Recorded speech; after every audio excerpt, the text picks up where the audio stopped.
остановка нашей команды на повороте Батыгайман Магадан. Сейчас едем туда, а вернемся мы оттуда. Остановка на перевале.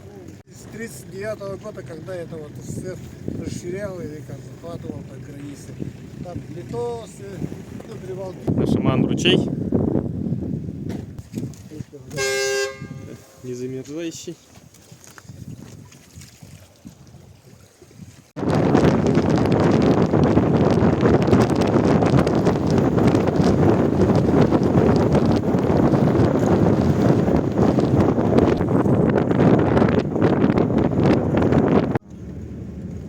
Две большие машины тут едут.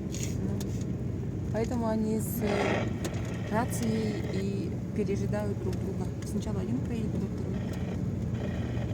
И потом скользко и бывает. Да. Вот мы успели вовремя перед большой.